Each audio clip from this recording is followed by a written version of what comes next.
धर्मक्षेत्रे महाक्षेत्रे गंगा कालिंदी संगमे प्रयागे परम पूर्णे ब्रह्मलोकस्य वर्तमाने ब्रह्मलोकना मार्ग स्वरूप प्रयाग तीर्थમાં સૂત પુરાણેજી ભગવાન મહાદેવની કથાનું ગાયન કરે છે. શિવ મહાપળ ગ્રંથના પ્રારંભમાં મહાત્મ્ય કથાઓ કહેવામાં આવે છે. જે કથા સાંભળવાથી કેવું ફળ મળે છે, કેવું પુણ્ય મળે છે. ભગવાન મહાદેવની કથાનું શ્રવણ કરવાથી કઈ રીતે ગતિ અને કઈ રીતે પરમ ગતિ, એવી બે કથાઓ જેને મહાત્મ્ય કથા કહે છે. એનો વિસ્તાર કરીએ તો ઘણો બધો સમય જતો રહે, પણ થોડા શબ્દોમાં બંને મહાત્મ્ય કથા ગાવાનો હું પ્રયાસ કરું. આસિત કિરાત નગરે, કિરાતોના નગરમાં દેવરાજ નામે એક વ્યક્તિ રહેતો હતો. જાતિ જ્ઞાતિ વર્ણને ધ્યાનમાં નહીં લેતા તેમના વૃદ્ધ માતા દેવરાજો જ્ઞાન દુર્બલ, જ્ઞાનથી દુર્બલ હતો. દેવ ધર્મ પરામુખ, દેવ ધર્મથી વિમુખ જીવન જીવનારો હતો. આ શિવ મહાપળ ગ્રંથમાં તો એક જ દેવરાજ છે. બાકી આપણા સમાજમાં આવો તો દેવરાજો ઘણા બધા હોય જે ધર્મ વિમુખ પોતાનું જીવન જીવતા હોય છે. ધર્મ સાથે કોઈ પ્રીતિ પણ ન હોય, જ્ઞાન વિહીન જેનું જીવન હોય છે. શિવ મહાપળ ગ્રંથના એ મહાત્મ્ય કથાના પ્રથમ શ્લોકની અંદર આ દેવરાજની ઓળખાણ આપી છે. આ દેવરાજ કોણ છે? આસિત. આસિત કિરાત નગરે બ્રાહ્મણો જ્ઞાન દુર્બલ, દરિદ્રો રસ વિક્રેતા, દેવ ધર્મ પરાણમુખા, દેવ ધર્મ પરાણમુખા. દેવ ધર્મથી વિમુખ જીવન જીવનારો દેવરાજ નામનો બ્રાહ્મણ પોતાના વયોવૃદ્ધ માતા પિતાની સાથે રહે છે. માતા પિતા મહાદેવના પરમ ભક્ત છે. પિતાજી પણ ભગવાન શિવજીના ભક્ત છે, મા પણ મહાદેવની પરમ ભક્ત છે. અને દેવરાજના જીવનમાં અજ્ઞાનના અભાવને કારણે અનેક પ્રકારની પાપાત્મક પ્રવૃત્તિ કરે છે. જ્ઞાનથી દુર્બલ છે. અને જે માણસમાં સમજણ ન હોય એવા માણસોને દુર્બલ સમજવા. કોઈ દિવ્યાંગ હોય, કોઈને પગ ન હોય, હાથ ન હોય, આંખ ન હોય, એવા માણસોને દુર્બલ ન સમજાય. એમની પાસે અન્ય શક્તિઓ પણ હોઈ શકે છે. તેથી જ્ઞાન દુર્બલ. દરિદ્રો, સમજણનો અભાવ હોય એટલે નિર્ધન હોય, પુરુષાર્થનો અભાવ હોય એટલે પણ નિર્ધન હોય, વ્યવહાર તેનો ખરાબ હોય તેથી પણ નિર્ધન હોય છે. નિર્ધન હોવાના ઘણા બધા કારણો હોય છે કે માણસ નિર્ધન ક્યારે રહે છે? તેનો વ્યવહાર નથી, તેની પાસે સમજણ નથી, તેનામાં વિવેક નથી, તેનામાં જ્ઞાન નથી, વિદ્યા નથી, સહન શક્તિ નથી, કઠોર પુરુષાર્થ કરવાની તેની પાસે કોઈ રીતિ અને નીતિ નથી. તેથી એ માણસ દુર્બલ છે, તેથી એ માણસ દરિદ્ર છે. દરિદ્રતાને દૂર કરવા માટે આ દેવરાજ રસ વિક્રેતા, રસનો વેપાર કરે છે. એટલે કોઈ શેરડીનો રસ નહીં, મદિરાનો વેપાર કરે છે. અને પોતે મદિરાનું પાન પણ કરે છે. વયોવૃદ્ધ માતા પિતા બહુ સજ્જન છે. અને ઘણા મા બાપને મેં જોયા છે કે બહુ ડાયા માણસો હોય, એટલા ભગવાનના ભક્ત હોય, પરોપકારી હોય, સત્કર્મી હોય, પણ કોઈ પૂર્વજન્મના કોઈ કુકર્મના ફલ સ્વરૂપે આવું સંતાન તેને મળ્યું હોય છે. એવા ઘણા બધા અનુભવો જીવનમાં મેં જોયા છે. વારંવાર દેવરાજને સમજાવવાનો પ્રયાસ કરે છે કે બેટા દેવરાજ, તું જે માર્ગ ઉપર જઈ રહ્યો છો એ દુઃખનો માર્ગ છે બેટા. આપણને આવું ન શોભે. એવા ઘણા બધા પરિવારો છે, જે પરિવારના વડીલોએ, જે પરિવારના ઘરના સભ્યોએ કોઈ દિવસ મદિરાનું નામ નથી લીધું. એમના સંતાનો જ્યારે આ તરફ જઈ રહ્યા હોય ત્યારે એ વડીલો કેટલા દુઃખી થતા હશે. એવા અનેક પરિવારોને વર્તમાન યુગમાં જોયા છે. આ ભક્ષનું ભક્ષણ ન થયું હોય તેના પૂર્વજોએ પણ નહીં, એના પરિવારમાં પણ નહીં, તેના પિતૃઓએ પણ નહીં. એમના પરિવારજનની અંદર જ્યારે આવા અભક્ષનું ભક્ષણ કરનારા માણસો થાય ત્યારે તેના જે વડીલો હોય, તેના જે પૂર્વજો હોય એ દુઃખી થાય. હવે વૃદ્ધ માતા પિતા ભગવાનના મહાદેવના પરમ ભક્ત છે. ભગવાનને કહે છે અમારું કોઈ ગયા જન્મનું કે કયા જન્મનું ખબર નહીં, કોઈ એવું પાપ કર્મ હશે જે પાપ કર્મ પુત્ર સ્વરૂપે પ્રગટ થયું છે. ભગવાન તેમને સારી બુદ્ધિ આપજો, તેને સારી સમજણ આપજો. સમજાવવાનો પ્રયાસ કરે છે પણ ભીતર ભીંજાય નહીં. કાળજા જેના પાણી પડે ધોધ, કાજળથી ભરેલા જેના કાળજા, ગમે એટલા ધોઈએ તેને તો પણ એ ઉજળા થવાના છે. અંતે માતા પિતા પોતાના પુત્રની ચિંતા કરતા કરતા વયોવૃદ્ધ હતા, ગુજરી જાય છે, જતા રહે છે. હવે દેવરાજ ખૂબ રાજી થયો કે સારું છું, મને કોઈ હવે કહેનાર નહીં, રોકનાર નહીં, ટોકનાર નહીં. માણસ ખરાબ માર્ગે જતો હોય ને તમે તેને રોકો ને તો એને આપણે ન ગમીએ, એને પ્રોત્સાહન કરો તો તેને ગમે. કોઈ મદિરા પાન કરતો તેને આપણે સમજાવ્યું કે આ ન કરાય, તારી હોજરી ખરાબ થઈ જશે, પાચન શક્તિ તારી જતી રહેશે, તો એને ન ગમે. પણ તેને સહયોગ આપો કે આલે મારા પૈસા લઈ આવજે ને પી, તો એ ખૂબ રાજી થશે. કારણ કે ખોટા માર્ગે જઈ રહ્યો છે, રોકનાર તેને ન ગમે. તેથી દેવરાજ માતા પિતાનું મૃત્યુ થવાથી ખૂબ રાજી થયો. કેટલો અજ્ઞાની માણસ છે. હવે તો મોટી મોટી ચોરી કરવા લાગ્યો છે, અને એક દુર્ગુણ આવે એટલે ઘણા બધા દુર્ગુણો આવે આપણા જીવનમાં. એક ના આવે, અનેકને લઈને આવે. અને તેના જેવા તેના બધા મિત્રો છે, વાહ વાહ કરે છે, ધન પડાવી લે છે, બીજા સાથે બનાવટ કરે છે, ચોરી કરે છે, લૂંટ કરે છે, મદિરાનો વેપાર કરે છે. આમ તો ઘણું બધું લખ્યું છે, પણ એ બધું આપણે કઈ બોલવાની ને કહેવાની જરૂર નથી.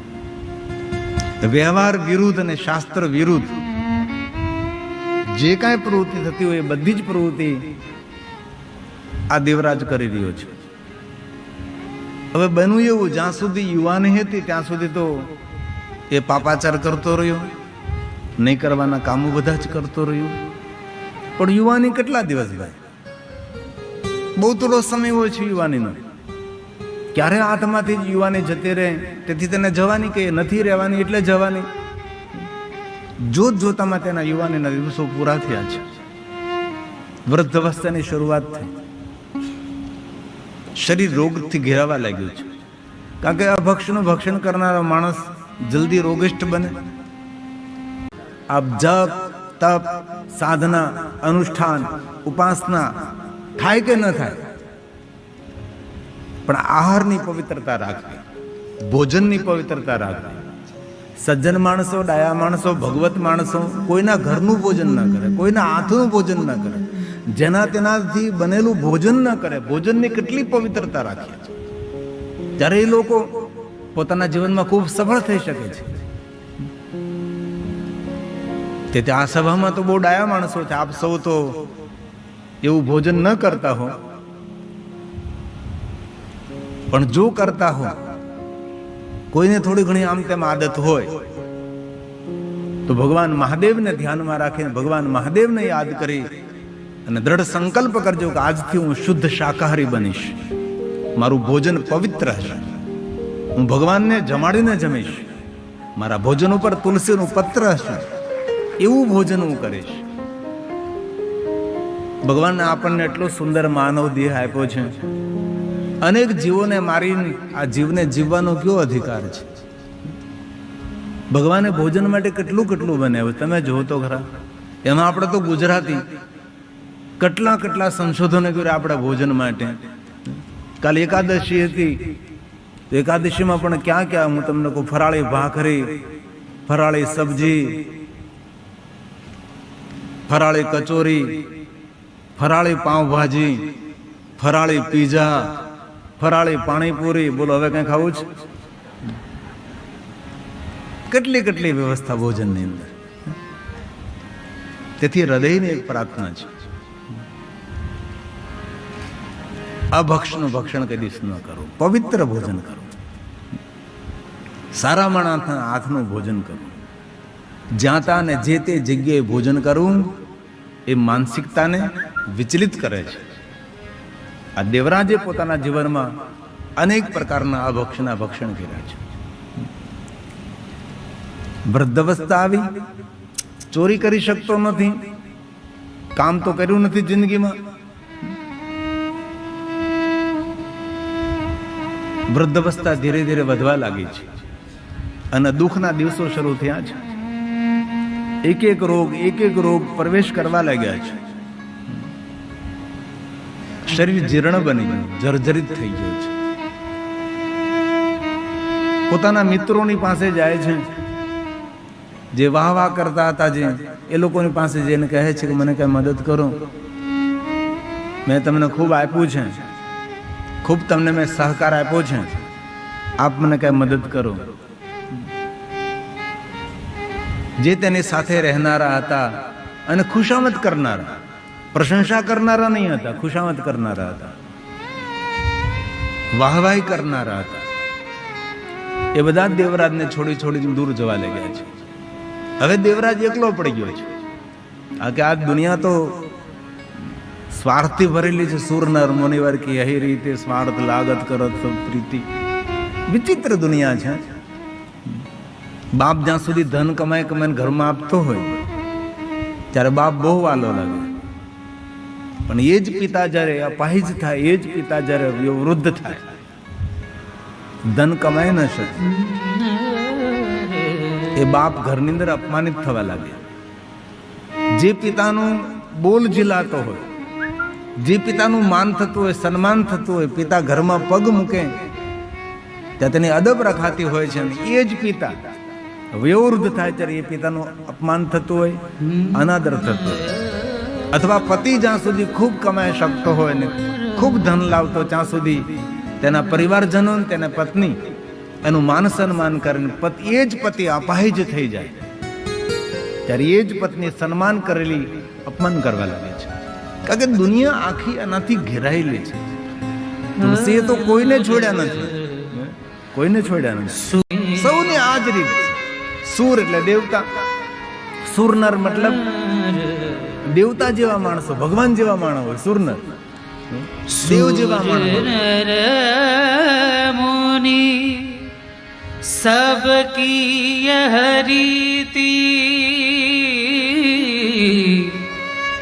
स्वार्थ लागे करे सब प्रीति. स्वार्थ लागे કરે. અને આપણને સૌને આ વસ્તુથી પૂર્ણ અનુભવ છે, પૂર્ણ અનુભવ છે. આપણે કોઈ આમાંથી અનુભવથી વંચિત નથી. અને માણસનો સ્વભાવ છે, કોઈ માણસના તમે 10 કામ કરો, એમાંનું એક કામ ન કરો એટલે એ માણસ તરત આપણી સાથે સંબંધ બગાડે. આપણે કોઈ માણસને રોજ આવકાર આપતા ને એક વાર આપણું કાંઈ ઠેકાણે ન હોય ને તેને આવકાર ન અપાણો હોય, તરત એ માણસ ગંધાઈ જાય. પશુ પક્ષી એ તો મૃત્યુ પામે પછી દુર્ગંધ મારે, પણ આ માણસ તો ક્યારે દુર્ગંધ મારે નક્કી નહીં.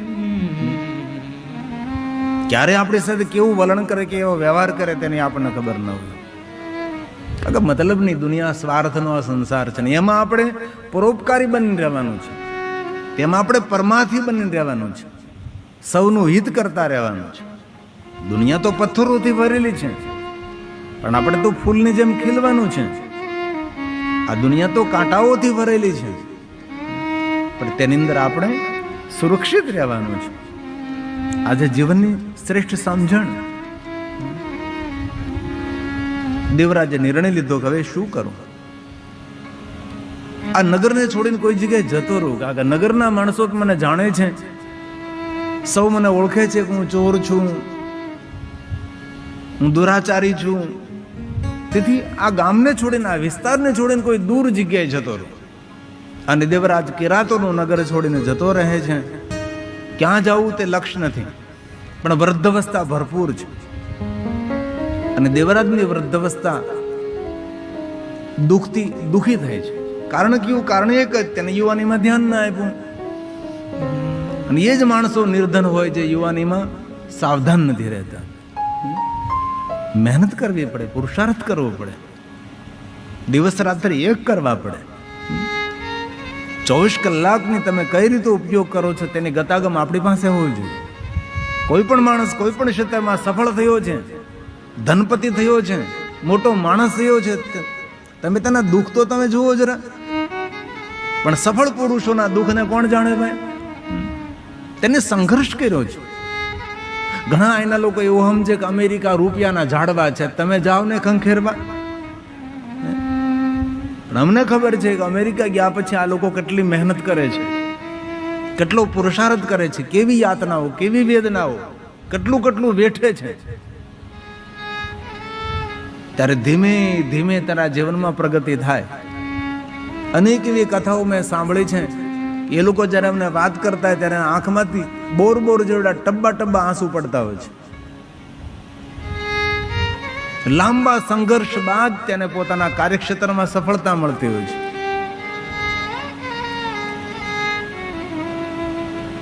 અને એટલું જરૂર કહી શકું એનઆરઆઈ ભાઈઓ માટે કે મહેનત કરે છે, પુરુષાર્થ કરે છે, અમેરિકામાં જઈને તેના પસીનાના બિંદુ આપણા ગામમાં પડે છે અને આપણા ગામના રળિયામણા બનાવે છે. જે માણસો પોતાના યુવાનીમાં સાવધાન નથી રહેતા એ માણસની વૃદ્ધાવસ્થા બહુ બગડે છે. તેથી યુવાન ભાઈઓને મારી પ્રાર્થના, મહેનતથી પાછું નહીં પડવાનું. કઠોર પુરુષાર્થ એ સફળતાની ચાવી છે. આજને તો કાલ જરૂર ભાગ્ય ખુલશે. એવો પુરુષાર્થ કરો, એવી મહેનત કરો કે ભગવાનને પણ આપણી ભાગ્યરેખા બદલવી પડે. આવો પુરુષાર્થ કરવાનો છે. અને આ બધું યુવાનીમાં થઈ શકે. 40 પૂરા થયા પછી 41, 42 ને પછી 43, પછી એટલું બધું આપણે કરી ન શકીએ. અને જોતામાં 50 વર્ષ થઈ જાય, 51 ને 52 ને પછી થાય જંગલ શરૂ, વન. પછી જોતામાં 60 પોગી જાય, 60 બુઢીને 8. પછી એટલું બધું મગજ કામ ન કરે, યાદ ન રહે, કેટલી તકલીફો ઊભી થાય છે.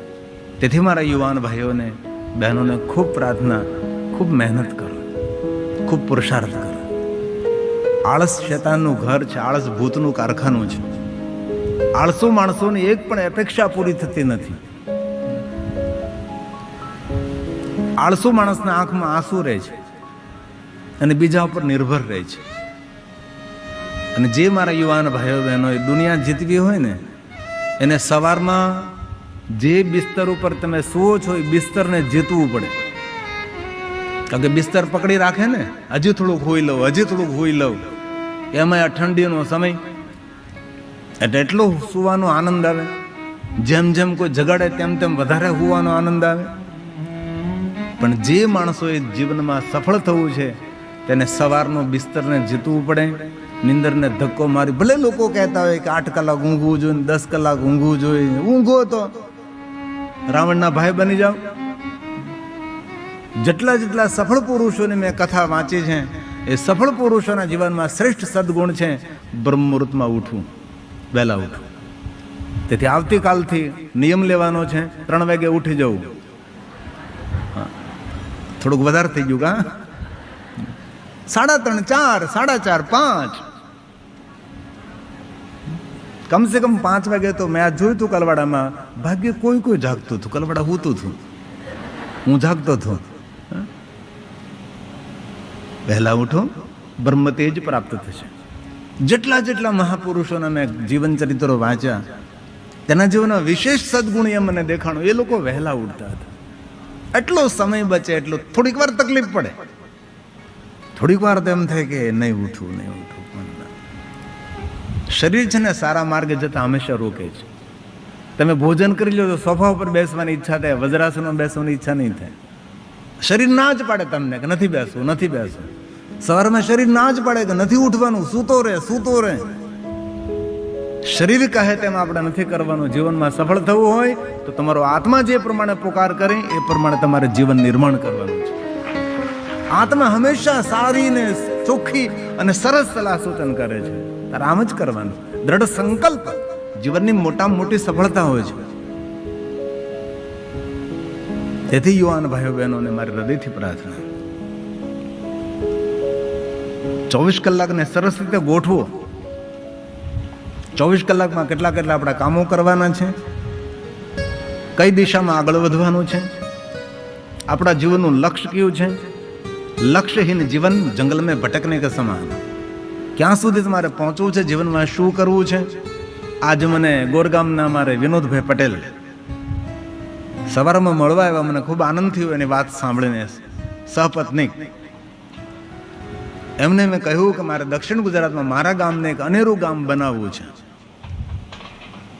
મારા ગામમાં એટલા વૃક્ષો વાવવા છે, એમાં માણસે 200 થી વધારે બિલવૃક્ષ મોટા કર્યા છે પોતાના ગોરગામની અંદર. અને હજી પણ મારે ખૂબ વૃક્ષો વાવવા, હજી પણ મારે બહુ જ વૃક્ષો વાવવા છે. આ દક્ષિણ ગુજરાતના ગામડામાં મારું ગોરગામ એક અલગ હોવું જોઈએ, મારું અલગ ઓળખાવું જોઈએ મારું ગામ. મેં કીધું આ તમારી તમન્ના છે, એ જ દુનિયા માટે મોટી પ્રેરણા છે. આપણા જીવનનું કોઈ લક્ષ્ય હોય, કોઈ ગોલ હોવો જોઈએ, મારે આમ કરવું છે. બાકી યુવાની હાથમાંથી સરી જશે, પછી ભૂલાતી નથી આ સુખી જિંદગી.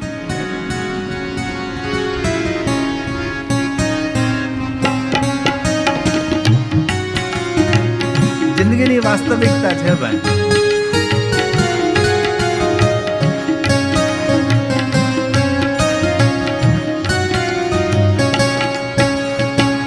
ભૂલાતી નથી સુખી જિંદગીને, સુખી જિંદગીને ભૂલાતી નથી સુખી જિંદગીને, સુખી જિંદગીને હંમેશા હતી જ્યાં સુખી જિંદગીને, સુખી જિંદગીને ભૂલાતી નથી સુખી જિંદગીને, સુખી જિંદગીને.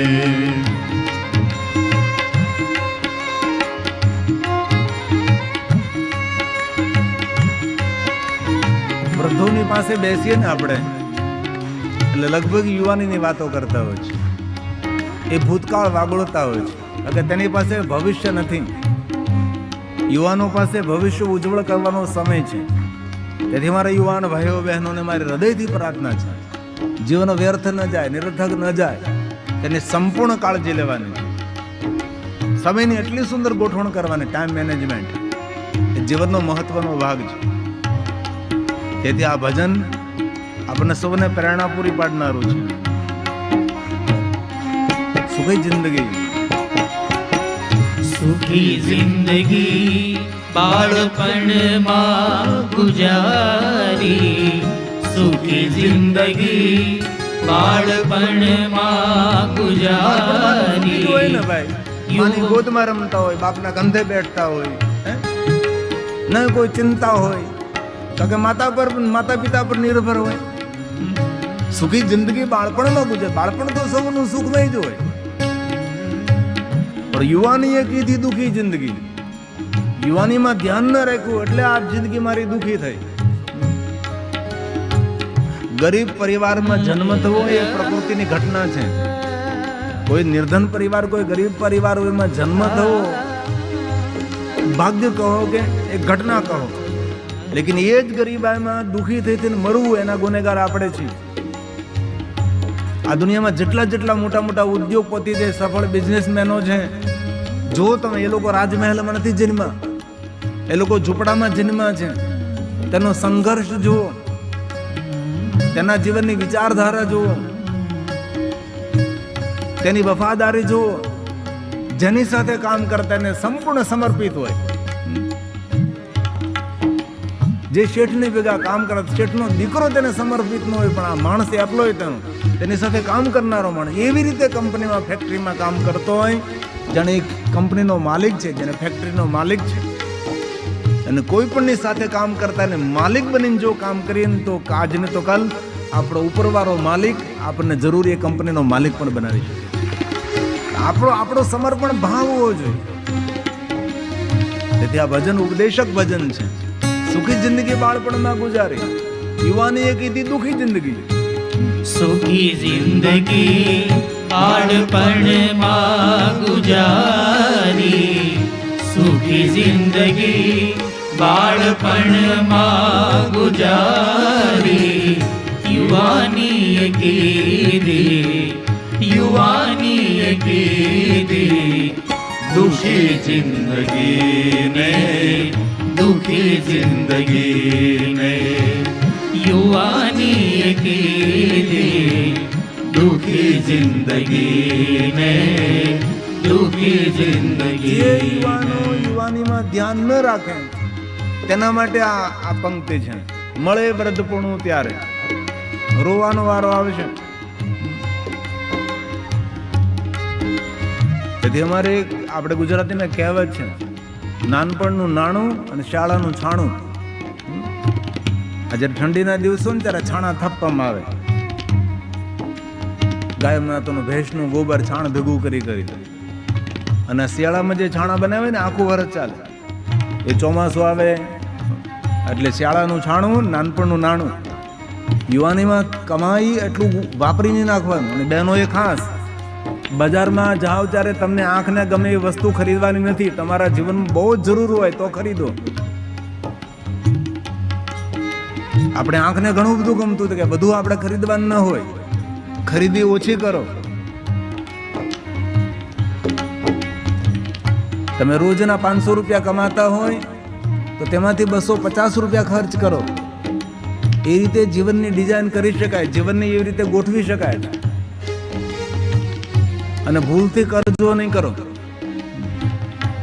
એક સમય ભૂખા રહી જાઓ પણ ઉધાર નહીં લ્યો. ઘણા માણસોને આદત હોય છે જે વસ્તુની જરૂર નથી શા માટે ખરીદો છો. તેથી યુવાનો ખૂબ કમાઓ, થોડી બચત કરો, આજુબાજુ કોઈને મદદ કરો, ભવિષ્યની ચિંતા નહીં, ભવિષ્યનું ચિંતન કરો, મારે શું કરવાનું છે. અને જો યુવા અવસ્થામાં ધ્યાન નહીં રાખીએ, જેવી જિંદગી દેવરાજની થઈ એવી આપણી થઈ શકે છે. તેથી આ પંક્તિમાં કહ્યું, જે યુવાનો યુવાનીમાં ધ્યાન ન રાખે એના માટે શું કહ્યું? મળે વૃદ્ધપણું ત્યારે પસ્તાવો થાશે, મળે વૃદ્ધપણું ત્યારે પસ્તાવો થાશે. દુઃખોમાં ગુજારે, દુઃખોમાં ગુજારે, રડી જિંદગીને, રડી જિંદગીને, દુઃખોમાં ગુજારે, રડી જિંદગીને, રડી જિંદગી. આ જીવનની વાસ્તવિકતા છે. તેથી 24 કલાકમાંથી જેટલો સમય મળે તેટલો સમય સત્સંગ કરવો જોઈએ. સત્સંગ વગરનું જીવન રસકસ વગરનું જીવન હોય છે. ભગવાનની કથાઓ સાંભળવાથી, સારા પુસ્તકોનું વાંચન કરવાથી, સારી વસ્તુ જોવાથી, સારી વસ્તુ સાંભળવાથી નવી નવી પ્રેરણાઓ મળે છે આપણને. બાકી દુનિયા બહુ વિચિત્ર છે એટલું યાદ રાખવું. આમાં કોઈ માણસ કોઈને ઉપયોગી નહીં બને. શમશાન યાત્રા જયારે નીકળતું દૂર દૂર ના હોય ને એ જલ્દી દોડતા દોડતા આવે છે. પણ જીવતો માણસ ક્યારે કોઈ બોલાવે તો નહીં આવે. આ દુનિયાનો એક નિયમ છે. તેથી વિચિત્ર દુનિયામાં આપણે આપણું સુંદર એક ચારિત્ર ને ચિત્ર નિર્માણ કરવાનું છે. અને જીવન કહેવાય છે. તેથી મારા યુવાન ભાઈઓ બહેનો જેટલો સમય મળે તેટલો સમય સારા પુસ્તકોનું વાંચન કરો, સારા માણસોનો સંગ કરો અને સુંદર સત્સંગ કરો. અંતિમ પંક્તિ, કર સત્સંગ તો જીવન સુધરશે. કર સત સમાગમ તો જીવન સુધરશે. કર સત સમાગમ તો જીવન સુધરશે. દુઆઓ મળે છે, દુઆઓ મળે છે. ભલી જિંદગીને, ભલી જિંદગીને દુઆઓ મળે છે. ભલી જિંદગીને, ભલી જિંદગીને ભૂલાતી નથી. સુખી જિંદગીને, સુખી જિંદગીને, સુખી જિંદગીને, સુખી જિંદગીને, સુખી જિંદગીને, સુખી જિંદગીને. દેવરાજના જીવનમાં દુઃખના દિવસો આવ્યા છે. ચાલી શકતો નથી, કામ કરી શકતો નથી, શું શરીર રોગષ્ટ બની ગયું, રોગથી ઘેરાઈ ગયો, પોતાના કિરાતોનો સમાજ છોડીને જવા લાગે. ક્યાં જાવ? પણ ચાલતો ચાલતો જાય છે. એમાં માર્ગમાં એક પ્રતિષ્ઠાનપુર નામનું નગર આવે. આ પ્રતિષ્ઠાનપુર નગરની અંદર પ્રવેશ કરે દેવરાજ. સુંદર એક મંદિર જોવે છે. કોઈને પૂછે કે આ મંદિર? તો કે ભાઈ મંદિર નથી, આ શિવાલય છે. જ્યાં ભગવાન મહાદેવનું શિવલિંગ સ્થાપિત હોય તેને શિવાલય કહીએ છીએ આપણે. જ્યાં ભગવાનની મૂર્તિઓ બિરાજમાન હોય તેને આપણે મંદિર કહીએ છીએ. નજદીક ગયો શિવાલય. કોઈ બ્રાહ્મણ દેવતા ભગવાનની કથા કહે છે. આ દેવરાજ કથામાં જઈને બેસી ગયો છે. કથામાં ચિત્ત નથી, તેનું કથામાં ધ્યાન નથી, પણ કથામાં બેઠો છે. હવે વૃદ્ધાવસ્થાથી ભૂખથી પીડાયેલો હતો, રોગથી શરીર ઘેરાયેલું હતું, શ્વાસની ગતિ અટકવા લાગે છે તેને. અને કહ્યું ભગવાને કે જ્યાં ભગવાનની કથા થતી હતી અને જ્યાં ભગવાનનું શિવાલય હતું એ શિવાલયના પટાંગણમાં જ તેમનું શરીર શાંત થઈ જાય છે. હવે સ્થૂળ દેહની વ્યવસ્થા તો અહીંયા જે પ્રમાણે વ્યવસ્થા થતી હોય પ્રમાણે કરે લોકો. અગ્નિ સંસ્કાર કરે કે પછી દફનાવે. પણ આપણી જે સૂક્ષ્મ અવસ્થા છે એની વ્યવસ્થા તો આપણા કર્મો પ્રમાણે થાય. સારા કર્મો કર્યા હોય તો સારી ગતિ થાય, નબળા કર્મો કર્યા હોય તો એ પ્રમાણે દુઃખદ ગતિ થાય. હવે આમને તો જીવનમાં એક સારું કામ કર્યું નથી. યમના દૂતો પહોંચી ગયા અમને લેવા માટે. આવી કથાઓ આપણા શાસ્ત્રોમાં, બહુ મોટી કથા છે પણ થોડા શબ્દોમાં કહેવાનો પ્રયાસ કરું છું. યમના દૂતો લઈ જવાની તૈયારી કરે છે. એ સમયમાં ભગવાન મહાદેવના ગણો ત્યાં પધારે છે અને શંકર ભગવાનના ગણો કહે છે કે યમદૂતો આ જીવને અમને સોંપી દો અને કૈલાસમાં લઈ જશું. જ્યારે યમદૂતો કહે છે કે આપ તો જાણો છો કે આને કેવા મોટા મોટા પાપો કર્યા છે. અભક્ષનું ભક્ષણ કર્યું છે, નહીં ખાવાનું ખાધું છે, નહીં પીવાનું પીધું છે. અને બહુ હૃદયથી એક પ્રાર્થના કરું છું આપ સૌને, ભલે આપણા જીવનમાં આપણે મોટા મોટા મંદિરો ન બનાવી શકીએ, આવી મોટી ભગવત કથાઓ ન કરી શકીએ, પણ આપણા જીવન યાત્રામાં આપણી સાથે, આપણા પરિવાર સાથે જે માણસો રહેતા હોય, આપણી સાથે કામ કરતા હોય, એને સમજાવીને, હૃદયથી તેને સમજાવી અને જે માણસ માંસાહારી હોય એને શાકાહારી બનાવો, એ કરોડો મંદિરો બનાવવાનું પુણ્ય તમને પ્રાપ્ત થશે. એટલું તો આપણે જરૂર કરી શકીએ છીએ. જીવન જીવવા માટે શા માટે પશુઓની હત્યા કરીએ? જીવન જીવવા માટે આવો ગંદવાડ શા માટે ખાવો જોઈએ ભાઈ? આપણે એટલા કથામાં બેઠા ભાઈઓ બહેનો છે, આપણે સૌ આ નિર્ણય લઈએ તો આપણે કેટલા લોકોને સારા માર્ગે લઈ જઈ શકીએ છીએ.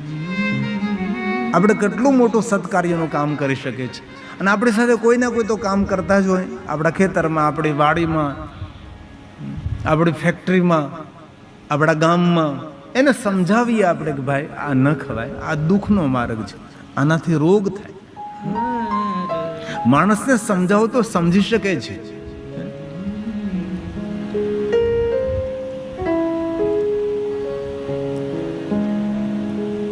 માતા શબરીબાઈના વિવાહ થવાના હતા, બહુ નાની ઉંમરમાં. આમ તો પૂર્વજન્મમાં એ મહારાણી હતા અને ગંગા સ્નાન કરવા, ગંગાનું દર્શન કરવા જતા હતા. અને રાજાએ બધા સાધુ સંતની બધી જ કુટીરો ખાલી કરાવીને, કારણ કે મહારાણી આવે છે. ગંગા કિનારે કોઈ સાધુની ઝૂંપડી નહીં, કોઈને રહેવા ન દીધા. અને મહારાણી આવીને કહ્યું કે મારે કોઈ સંતના દર્શન કરવા. ત્યારે પહેરેદારોએ કહ્યું કે રાજાનો હુકમ છે, એટલે અહીંથી જેટલા સંતો મહાત્માઓ હતા બધાને દૂર અહીંથી કરી દેવામાં આવ્યા છે. અત્યારે કોઈ પણ નથી, તમને ગંગાનું દર્શન કરવા તમે આવ્યા છો, બસ એટલી જ વ્યવસ્થા છે. ત્યારે એમના જીવનનો ભાર લાગ્યો તેમને કે આવું જીવન, ભારરૂપ જીવન, કે મારે કોઈ સંત સાધુના દર્શન કરવા એ પણ હું ન કરી શકું. અને માં ગંગાને પ્રાર્થના કરી કે મને આવો જન્મ નહીં, મને તો એવા કુળમાં જન્મ જોઈએ કે જ્યાં અતિ છૂટછાટ હોય, સરળતાપૂર્વક સાધુ સંત મહાપુરુષોનું દર્શન કરી શકું, એવા કુળની અંદર મને જન્મ દેજે. અને પછી આ શબરી તરીકે જન્મે છે આદિવાસી સમાજ, વનવાસી. અને એમના લગ્ન થવાના હતા તો અનેક એવા ઘેટા બકરાઓ લાવેલા. તો કોઈને પૂછ્યું કે આ શા માટે એટલા બધા ઘેટા બકરાઓ લાવ્યા છે? તો કે તારા લગ્ન છે ને એટલે હવને ખવડાવવા માટે. શબરીને વૈરાગ લાગી ગયો કે મારા લગ્ન માટે એટલા બધા પશુઓની હિંસા. કોઈ પરિવારને, કુટુંબને કહ્યા વગર ઘનઘોર જંગલમાં ભાગવા લાગી છે. ઝાંખરામાં ભરાતી, કાંટાઓ વાગતા હતા, શરીર ઉતરડાઈ ગયું. અને માતંગ ઋષિના આશ્રમે પહોંચી. કોઈ નજીક તો આવવા નહીં દેતા હતા, સૌ અપમાનિત કરી તેને દૂર કરતા હતા. અને એ દૂરથી માતંગ ઋષિને જોતી હતી. અને માતંગ ઋષિએ તેને આશીર્વાદ આપ્યા હતા કે બેટા, સાધુ પ્રત્યેનો તારો પ્રેમ અને સત્સંગ પ્રત્યેનો તારો પ્રેમ, જા બેટા આશીર્વાદ આપું છું કે આજની તો કાલ ભગવાન રામ તારા આંગણે પધારશે. આ માતંગ ઋષિના એક વચનના આધારે જીવન પર્યંત આ શબરી ભગવાનની રાહ જોતી રહી. ચારે દિશાઓ શણગારતી, એવું નહીં કે એક જ રસ્તો શણગારતી. કારણ કે શબરીને એમ હતું કદાચ કઈ દિશામાંથી આવે, આ દિશામાંથી આવે, પહેલી એ ચારે દિશાઓ શણગારતી હતી. અને ભગવાન રામની રાહ જોતા જોતા તેના વાળ પણ સફેદ થઈ ગયા, જર્જરિત શરીર થયું. એ યુગોથી મીટ માંડવી તપ એનું નામ છે. યુગોથી મીટ માંડવી તપ એનું નામ છે. શ્રી રામને જમાડવા, શ્રી રામને જમાડવા શબરી થવું પડે. મંઝિલને ઢૂંઢવા દિશા કફરી જવું પડે. છોડી જૂનું વતન નવી નગરી જવું પડે. મંઝિલને ઢૂંઢવા દિશા કફરી જવું પડે. આપણે સૌ ઘણું બધું કરી શકીએ એમ છીએ. અને એવું કોઈ દિવસ ના બોલો કે મારાથી નહીં થઈ શકે. આપ બધું જ કરી શકો છો. અને આ વિસ્તારમાં ખૂબ જરૂર છે, વધારે પડતી જરૂર છે. તેથી ભગવાનની કથા સાંભળતા પ્રભુને કહીએ કે ભગવાન, અમે તારા મંદિરો તો નહીં નિર્માણ કરી શકીએ, પણ તે જે મંદિરો બનાવ્યા છે એને જરૂરમાં પવિત્ર કરશું. કારણ કે આ ભગવાનનું બનાવેલું મંદિર છે ને, જેને ગતાગમ નથી, તેને ખબર નથી, જેને ખાવાની પીવાની તેને ખબર કરશું આપણે.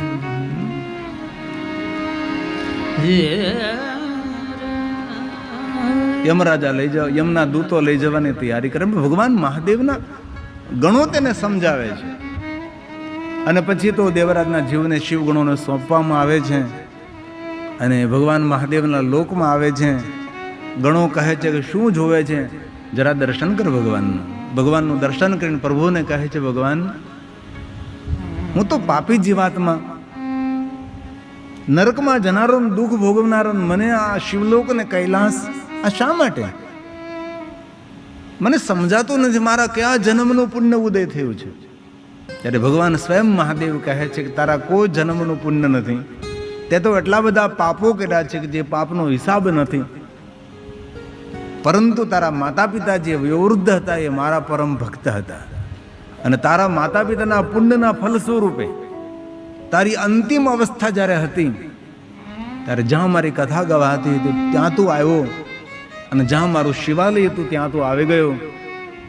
અને હે દેવરાજ, મેં વચન આપ્યું છે કે જે કોઈ પાપીમાં પાપી મનુષ્ય હોય, જ્યાં મારી કથા ગવાતી હોય ત્યાં આવે, અને જ્યાં ભગવાન મહાદેવનું શિવાલય હોય ત્યાં તેનું આગમન થાય. એ જીવાત્મા એક જન્મ નહીં, જન્મ જન્માંતરના પાપમાંથી એ મુક્ત થશે. તારી અંતિમ પલ જો સુધરી હોય તો તારા માતા પિતાના પુણ્યના કારણે. અને આપણા જીવનમાં આપણે સુખી હોય તો એ પણ માતા પિતાના પણ કોઈ આશીર્વાદ હોય છે, આપણા પૂર્વજોના કોઈ આશીર્વાદ હોય છે. એટલું જરૂર કહો, તમે શું કથામાં બેઠા એમાં પણ કોઈ માતા પિતાના આશીર્વાદ તો હોય છે, આપણા પૂર્વજોના કોઈ આશીર્વાદ હોય છે. બાકી કઈ રીતે થઈ શકે બધું છે? ભગવાન મહાદેવ કહે છે, એ દેવરાજ, તારા માતા પિતાના પુણ્યના ફલ સ્વરૂપે અંત સમયે તું જ્યાં મારું શિવાલય હતું ત્યાં તું પહોંચી ગયો, અને જ્યાં મારી કથા ગવાતી ત્યાં તું આવી ગયો. અને ભગવાન મહાદેવ કહે, ધન્ય છો મહાપ્રભુ કથા પરમ પાવન. જ્યાં મારી કથા ગવાતી હોય એ ભૂમિ તીર્થ કરતા પણ શ્રેષ્ઠ છે. કોઈ પણ સ્થાન પર જ્યાં ભગવાનની કથા ગવાતી હોય એ ભૂમિનો મહિમા ગાયો છે. એ ભૂમિ કોઈ સામાન્ય ભૂમિ નથી, મનુષ્યને પવિત્ર કરનારી ભૂમિ છે.